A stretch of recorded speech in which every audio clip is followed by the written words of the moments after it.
Segunda-feira, 21 de novembro, RF News no ar. Veja os destaques da edição de hoje. Após queda de helicóptero que matou 4 policiais no Rio de Janeiro, 7 são mortos em comunidade. Queria lamentar profundamente, me solidarizar. Guarda Civil é preso, suspeito de matar caseiro. Os detalhes do julgamento de Elise Matsunaga, marcado para a próxima semana. Ele morre por asfixia e não pelo tiro.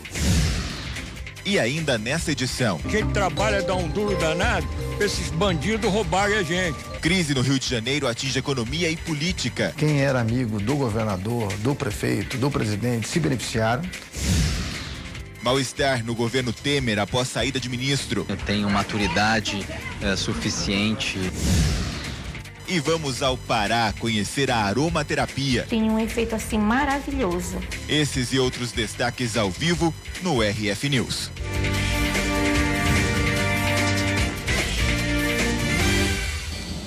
O domingo foi sangrento na Cidade de Deus, comunidade do Rio de Janeiro, onde caiu um helicóptero da Polícia Militar um dia antes. 7 mortes misteriosas foram registradas. A polícia ainda investiga se a aeronave sofreu uma pane ou se foi atacada por criminosos. 4 policiais morreram com a queda. No vídeo feito por um morador, a queda foi registrada. Derrubaram o helicóptero. O passageiro de um carro que passava próximo à Cidade de Deus também gravou o helicóptero caindo.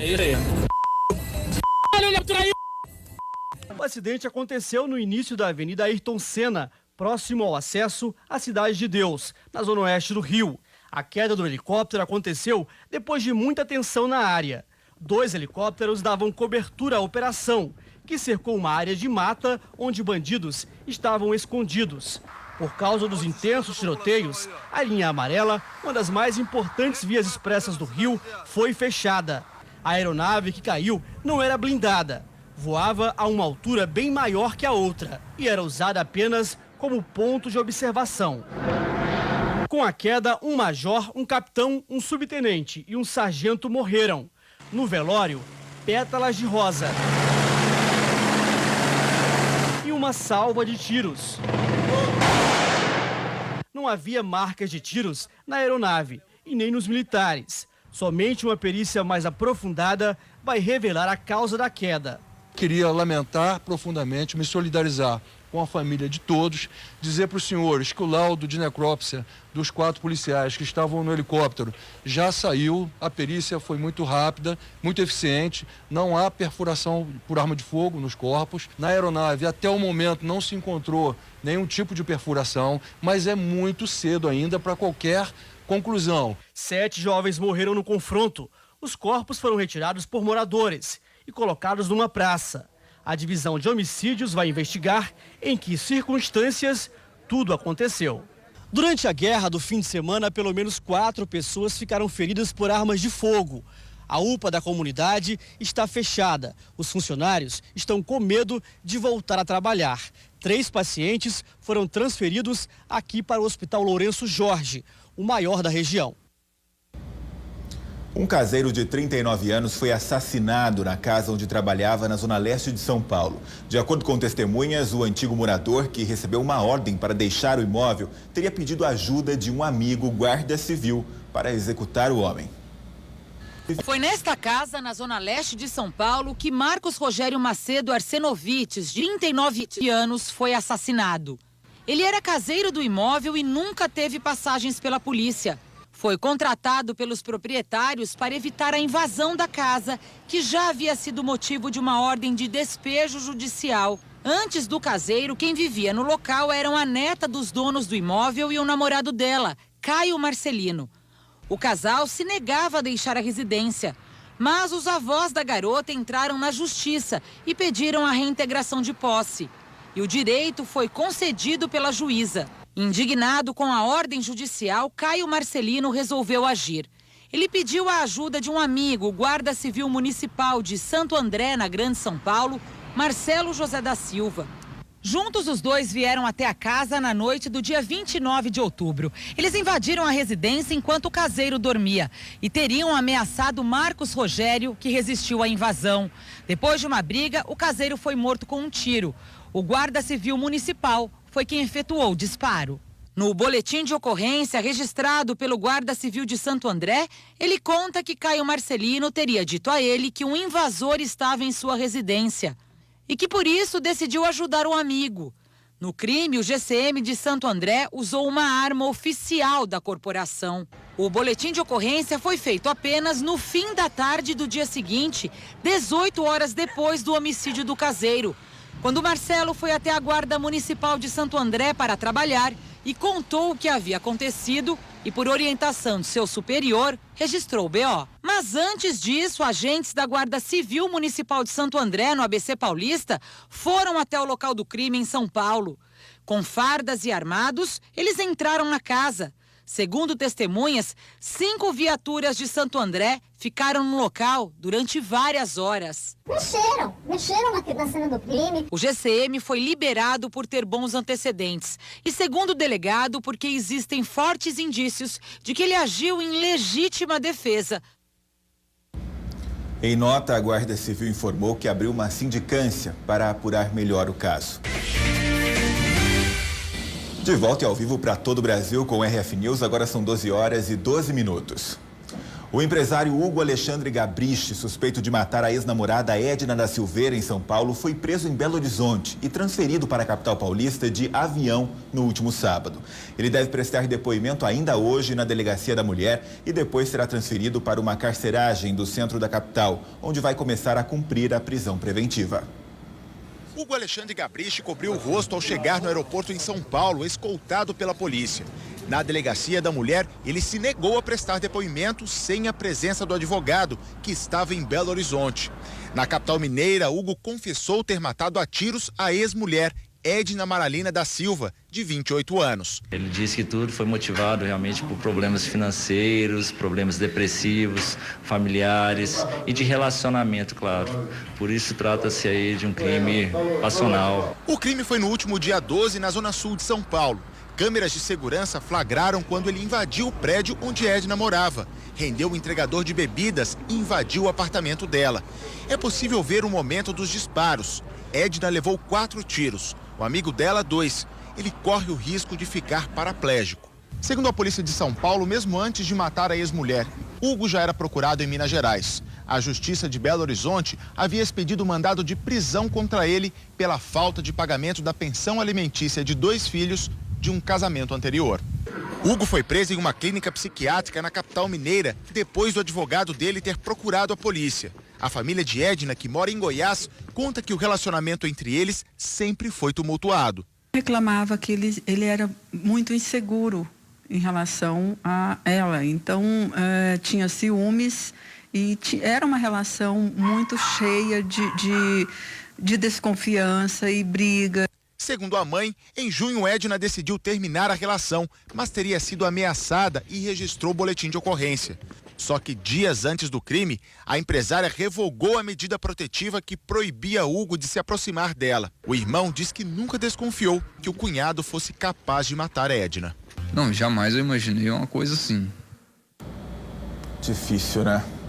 Elise Matsunaga, a mulher que matou e esquartejou o marido em 2012, vai a júri popular daqui a exatamente 7 dias, na próxima segunda-feira. O julgamento pode durar até 5 dias. Elise confessou o crime em junho de 2012, na época com 30 anos de idade. Desde então, ela está presa, esperando o dia do júri popular. O empresário era casado quando conheceu Elise. Estas imagens divulgadas nesta semana foram gravadas pela polícia durante o primeiro depoimento dela. Elise conta que o primeiro contato com Marcos foi por meio de um site em que ela oferecia seus serviços como garota de programa. Esse seu relacionamento com ele a partir de 2004 foi contínuo? Foi. Qual era a frequência desses encontros, Elise? Quase todos os dias, dia sim, dia não. Você tinha conhecimento que ele era casado? Ele tinha filho? Não. Tinha. Foram cerca de 3 anos de relacionamento extraconjugal, até que Marcos abandonou a primeira mulher e a filha. Ele me disse que ia tentar matar a mulher dele. Ele ia tentar matar a mulher dele? Como? Sim, com veneno. Você não teve receio de morar com ele? Tive um pouco. Elise contratou um detetive particular para seguir Marcos. Nestas imagens, o empresário é flagrado com outra mulher, saindo de um restaurante e chegando a um hotel um dia antes de ser morto. A mulher é uma garota de programa de 25 anos que anunciava seu trabalho no mesmo site em que Marcos conheceu Elise. Segundo Elise, a traição foi o motivo da briga do casal naquela noite. Já a acusação acredita que Elise planejou todos os detalhes do crime. Ela já sabia perfeitamente que ele estava saindo com uma outra mulher, sabia que ele ia deixá-lo e sabia que ela não teria mais a vida nababesca, a vida rica, de milionária que tinha, e talvez voltasse a uma vida difícil que ela tinha antes. Ao chegarem em casa, ela já tudo arquitetado de como matá-lo, dispensa a babá, eles pedem uma pizza, ele desce até a portaria do prédio para buscar essa pizza e quando ele sobe, ela está ao lado da porta e na hora que ele abre a porta, ela de surpresa dá um tiro na cabeça dele. A causa da morte do empresário, segundo este laudo da perícia, foi traumatismo crânioencefálico provocado pelo projétil de arma de fogo associado a uma asfixia respiratória por sangue aspirado. A hipótese da acusação é de que essa asfixia ocorreu no começo do esquartejamento. Mais uma prova da crueldade de Elise. Não há dúvida alguma de que ele morre por asfixia e não pelo tiro, porque se o tiro lhe causasse a morte, não haveria sangue nas suas vias respiratórias. Ele já estaria morto. Ele só aspira o sangue porque estava vivo quando ela começa a esquartejá-lo. A versão de Elise é diferente. Ela afirma que só esquartejou o corpo de Marcos no dia seguinte, quando a babá chega ao apartamento do casal. No laudo da exumação, a perícia afirma que a asfixia pode sim ter sido provocada pelo tiro na cabeça. O médico legista afirma que o sangue aspirado pelo empresário pode ter sido originado do trauma do crânio lesado pelo projétil, que tem comunicação com as vias aéreas. Porém, esse mesmo laudo afirma que depois desse tipo de disparo, não costuma ocorrer óbito imediato, mas perda de consciência. Tudo isso será debatido durante o julgamento. A filha que teve com Marcos, Elise, nunca mais viu. A menina hoje tem 5 anos e vive com os avós paternos. Se pegar a pena mínima, há a possibilidade de que Elise nem volte para a penitenciária de Tremembé. Ela já terá cumprido 4 anos e 5 meses de detenção. Mas, se condenada por homicídio doloso triplamente qualificado, a pena pode chegar a 30 anos de prisão. De volta e ao vivo para todo o Brasil, agora são 12 horas e 25 minutos. Um homem foi preso em flagrante em Santo André, no ABC Paulista, sob a acusação de atuar como falso médico. Ele trabalha em uma empresa de remoção de pacientes e participou do transporte por ambulância de uma mulher que tinha acabado de dar à luz a gêmeos em uma maternidade em São Bernardo do Campo, para outra unidade, em Santo André. A mulher morreu em seguida.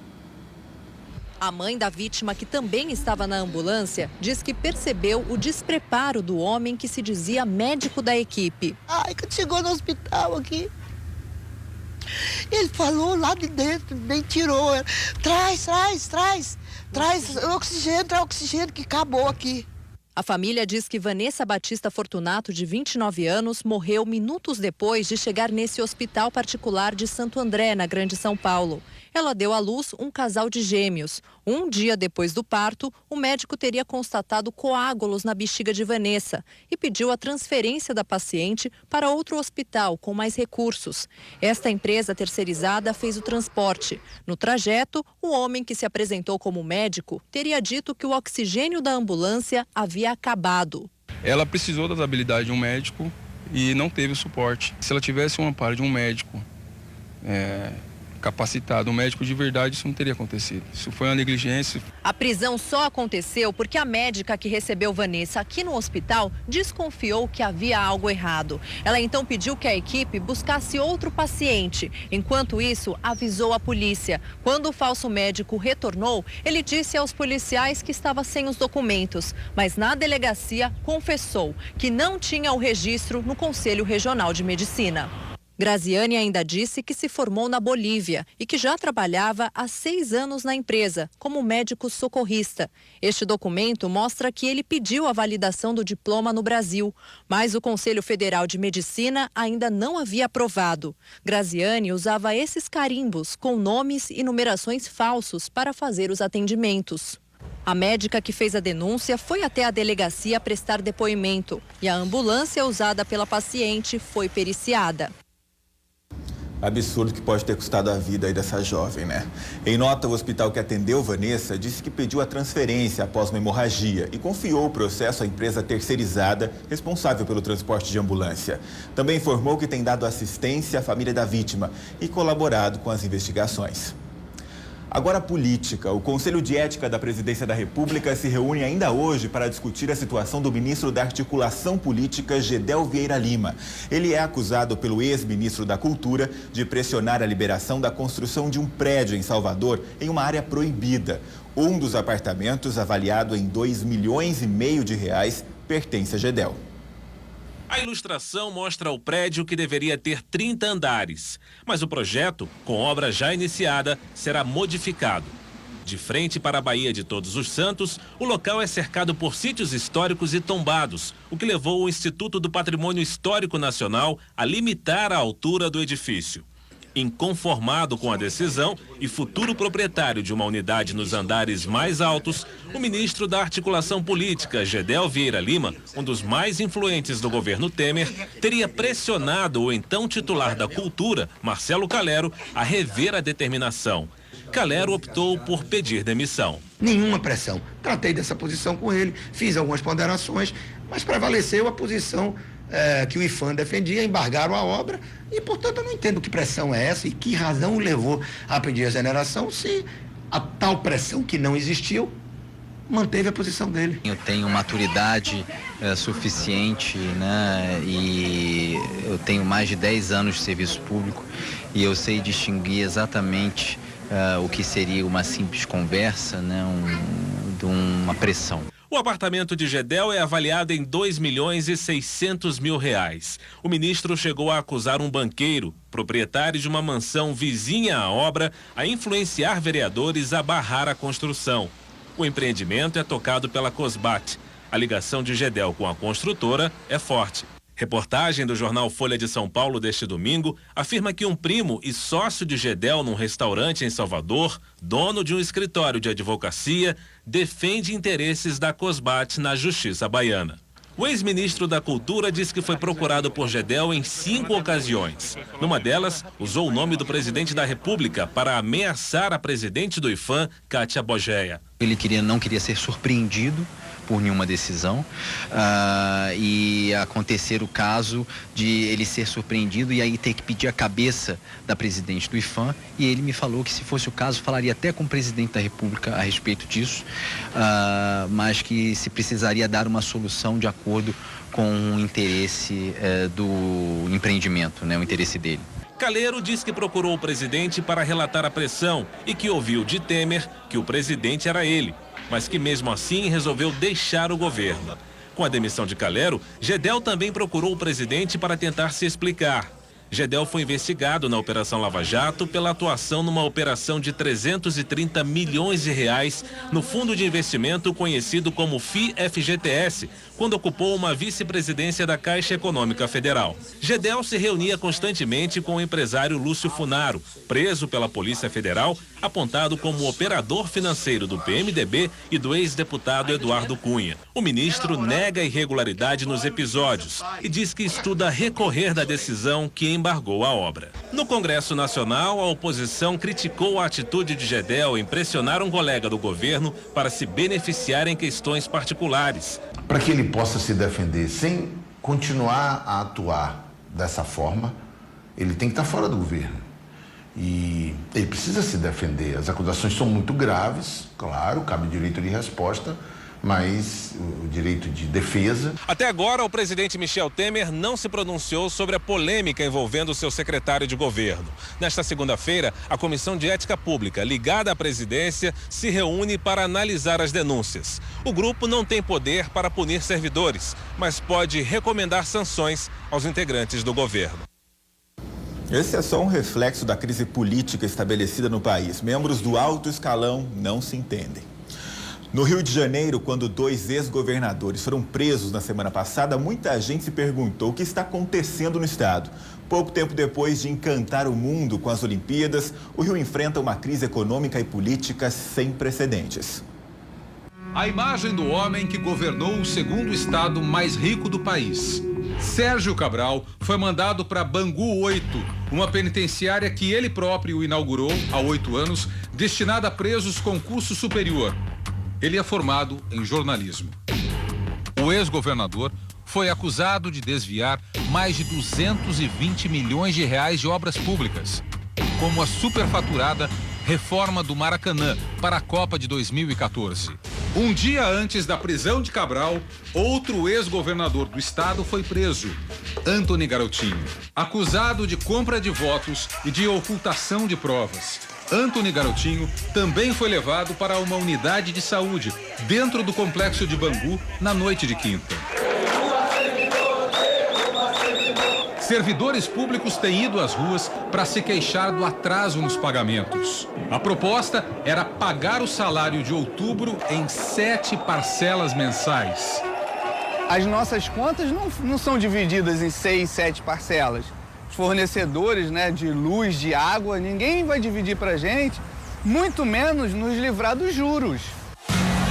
Falta dinheiro para salários, para aposentadorias, nos hospitais, emergências fechadas. A gente trabalha, dá um duro danado para esses bandidos roubarem a gente. Eles são muito mais ladrões do que o cara que pega um revólver, porque eles roubam com caneta, sentado no escritório com ar-condicionado.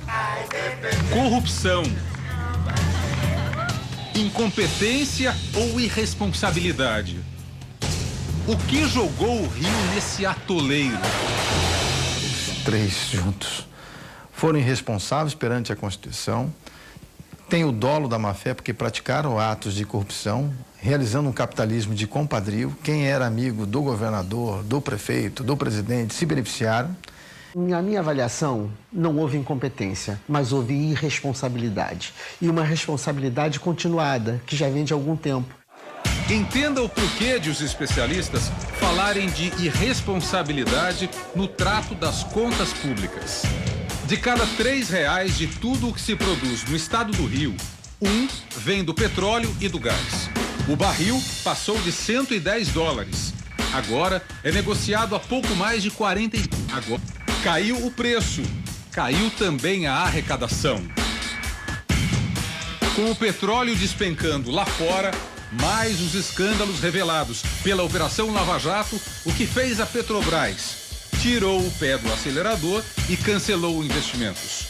O estado, que produz 80% do petróleo do Brasil, perdeu mais uma vez. Pois bem, o dinheiro que vinha do petróleo equilibrava uma balança, a das pensões e aposentadorias. O que se arrecada com o pessoal da ativa é muito menor do que aquilo que se gasta com os benefícios. Este ano, deixaram a conta ficar negativa em 12 bilhões de reais. O Rio de Janeiro tem 430 mil servidores públicos ativos e inativos. 231 mil inativos para 200 mil pagantes. A conta não fecha. Nós temos menos pessoas pagando e mais pessoas recebendo. Nós precisamos rever isso aí. Essa conta não fecha. Para piorar tudo isso, o governo vem se atolando em dívidas há pelo menos 15 anos. Veja como. O Estado pegava dinheiro emprestado nos bancos com a promessa de pagar mais tarde, não em dinheiro, mas em petróleo. Chegou a hora de pagar a dívida, só que o preço do barril encolheu. Em meio a essa crise, o governo do estado mandou aqui para a Assembleia Legislativa um pacote de medidas. Propostas impopulares para tentar reequilibrar o orçamento. Falou-se em redução do salário dos servidores e também em aumento da contribuição previdenciária para funcionários da ativa, aposentados e pensionistas. Houve muito protesto. Os servidores da ativa não aceitam que o desconto na folha de pagamento passe de 11% para 14%. Pessoas que são isentas hoje teriam que pagar até 30% do salário. O caos que se assiste no Rio hoje pode ser o prenúncio do que vai acontecer em muitos outros estados do Brasil. São mais ou menos 16 estados que estão numa mesma direção, que se não fizerem reforma administrativa, reforma previdenciária, reforma tributária, nós não saímos. Olha, pelo menos uns 19 na minha conta. Tudo isso é triste para o nosso Brasil, né? Não precisava acontecer isso, se todos fossem honestos, né?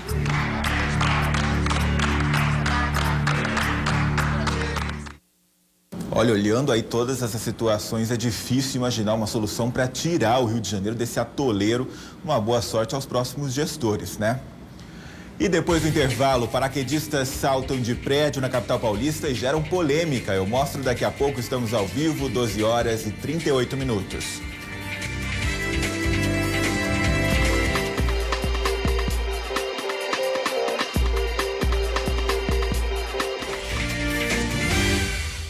De volta e ao vivo com o RF News para todo o Brasil, 12 horas e 43 minutos. Agora a coragem de uma dupla de paraquedistas que saltou do alto de um dos edifícios mais altos de São Paulo. O caso gerou polêmica, olha só. Vídeo feito pelos paraquedistas antes do salto mostra que foi tudo planejado. Fechar aquele, fechar esse, pra gente poder pousar nessa rua aqui. Pouco tempo depois, já no edifício, cenas do jantar do restaurante que fica no topo. Como clientes pagam a conta, depois vão ao banheiro, colocam os paraquedas. De repente, saem correndo.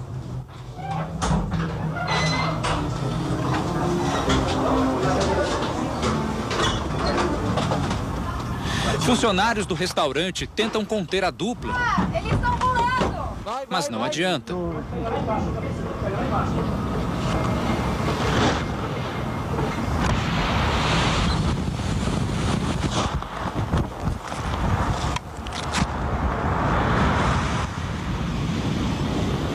Tocam o solo, no caso, uma avenida com o semáforo fechado. Eles correm, vão embora de metrô. O local escolhido para a aventura foi o edifício Itália, no centro de São Paulo. O prédio de 46 andares é o segundo mais alto da cidade e um dos mais conhecidos. Os amigos que resolveram saltar do prédio são instrutores aqui no Centro Nacional de Paraquedismo de Boituva, no interior de São Paulo. O Arthur e o Tiago, juntos, têm mais de 10 mil saltos, isso sem contar os dos edifícios. Mais de 30 saltos só de edifício. Eu tenho aí mais ou menos uns 15 de saltos de edifício. Esse tipo de salto de prédios e pontes é o base jump, modalidade que Arthur Zanella e Tiago Negão também são especialistas. Com 10 anos de paraquedismo, contam que desafiar o edifício Itália não foi brincadeira. A gente tem postes e antes, deu um cruzamento antes, que é bem ali com o edifício está ali com a Avenida Ipiranga, que a gente tem o fio de alta tensão, a gente tem o fio do trólebus, né, que é um ônibus elétrico, então a gente não pode também cair ali para acabar se machucando, e nem as pessoas também que estão em volta. Eles fazem questão de dizer, não invadiram o local. Não invadimos, sentamos na mesa como qualquer cliente, fomos recebidos muito bem, só escolhemos uma forma diferente de sair do prédio, não foi nem pela escada nem pelo elevador, fizemos um base jump, um salto de paraquedas. Tudo foi muito rápido, a queda livre, 3 segundos, de paraquedas aberto até o solo, mais 10. Agora, repetir a dose vai ser difícil. Acho meio difícil agora a gente conseguir fazer de novo, mas faria, se fosse uma coisa que desse para fazer todo dia, a gente faria com certeza. Legal, mas arriscado, né? Tem que avisar o pessoal, não pode assustar todos os funcionários lá do prédio, né? Uma mansão de 4 andares da família do ex-médico Roger Abdelmaci, localizada nos Jardins, área nobre da Zona Oeste de São Paulo, foi colocada a leilão por R$ 18.400.000 por decisão da Justiça. O luxo impressiona. Piso todo em mármore, elevador privativo, piscina, spa e até cinema. Lance inicial, quase 18 milhões e meio de reais. A mansão de 4 andares e 900 metros quadrados fica em uma área nobre de São Paulo. O local é onde morava o ex-médico Roger Abdelmaci, que antes de ser preso por crimes sexuais a 37 ex-pacientes, era considerado um dos principais nomes em reprodução assistida no Brasil. O imóvel foi a leilão depois que uma ex-paciente ganhou na justiça o direito à indenização de R$137 mil por ter pago o tratamento de fertilização que nunca foi realizado. O leilão será 100% eletrônico. No site são mais de 3 mil visualizações de interessados. A gente acredita que possa ter uma disputa por conta das proporções de tudo que tem dentro da casa, que é apresentado, pela curiosidade que o processo tem também. Depois de 3 anos foragido, Abdelmaci foi detido em 2014 no Paraguai. O ex-médico cumpre 181 anos de condenação.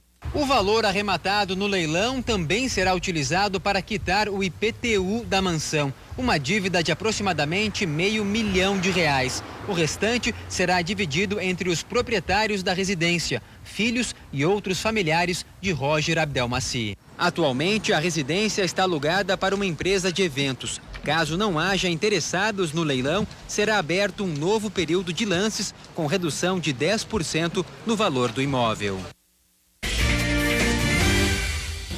De volta e ao vivo com o RF News, ao vivo para todo o Brasil, agora são 12 horas e 55 minutos. Um fazendeiro de São Gabriel do Oeste, no Mato Grosso do Sul, decidiu mudar radicalmente a produção no local. Em vez de gado, agora a criação é de avestruz. Na terra onde o gado sempre teve espaço garantido, agora é esta ave que disputa com ousadia o mercado produtor. Nesta propriedade, em Mato Grosso do Sul, o avestruz assumiu o pasto de uma grande fazenda. Hoje são quase 7 mil animais. Toda atividade ela tem que ter perseverança, foco, boa vontade e persistência. Não é entrar no avestruz pensando no resultado depois da manhã. Por aqui a criação do avestruz é completa. Nesta incubadora dos ovos gigantes nascem os filhotes. Já nos primeiros dias de vida, todos convivem numa espécie de berçário. Depois, os animais começam a ter contato direto com o campo, até atingirem a fase adulta. De origem africana, o avestruz é a maior ave do mundo. Chega a viver 70 anos, ultrapassa os 2,5 metros de altura e pode pesar até 130 quilos. O avestruz é uma ave extremamente rentável, quase tudo se aproveita do bicho. A carne, o couro, as plumas, o bico, os cílios e, ultimamente, até a gordura do animal tem sido muito cobiçada pela indústria de cosméticos. Há 7 anos atrás, por exemplo, o que tinha de gordura a gente jogava fora. A gordura era uma parte da ave que não era aproveitada. Aí foram feitos alguns estudos, alguns trabalhos em cima da gordura. Hoje a gente tem um consumo maior até de gordura do que propriamente a carne. Inclusive na valorização do preço. Hoje a gente vende a gordura mais cara quase do que o preço da carne, né? Para o veterinário, o avestruz é a bola da vez na produção nacional. E Mato Grosso do Sul tem fatores que favorecem ainda mais para a reprodução da ave. É um estado que tem um clima muito favorável para a criação da ave, tá? Que é o que a gente busca, um clima seco, um clima bem quente. As coisas vão mudando mesmo e o avestruz está dando lucro lá em Mato Grosso do Sul. Aromaterapia, você já ouviu falar? Pois é, essa forma de tratamento alternativo tem ganhado cada vez mais adeptos que encontraram no estado do Pará a variedade de ervas necessária para a prática. Nos mercados de Manaus é fácil encontrar opções de remédio para tudo. São os próprios feirantes que dão a receita e indicam a posologia. Segundo eles, as ervas medicinais são garantia certa de cura. E o mais novo sucesso do mercado das ervas promete melhora da saúde pelo cheiro. Juan desenvolveu nos últimos 20 anos este remédio natural com 3 ervas. O uso é simples. Basta colocar no algodão e inalar. Sinusite, renite, dor de cabeça, enxaqueca, podem ser resolvidos através da inalação. Ele alivia junto com outro medicamento, mas ele é o que mais me auxilia e mais me ajuda para desentupir as áreas, né, para tirar todo o excesso, né, e me deixa mais aliviada da sinusite. O poder dos aromas vai além. Essa terapeuta holística faz até limpeza energética com o cheiro das árvores. Através de massagens, óleos essenciais, velas e incensos, ela diz aliviar estresses, sentimentos negativos e causar boas emoções. É algo que não se vê, mas tem um efeito assim maravilhoso. Então é dessa forma que eles agem. Vai numa área do cérebro e ali faz um efeito. Eu encontrei na aromaterapia e no uso das velas uma forma de me ajudar a realizar os meus objetivos diários. Legal, hein? E o RF News termina aqui. Uma ótima tarde para você e até amanhã.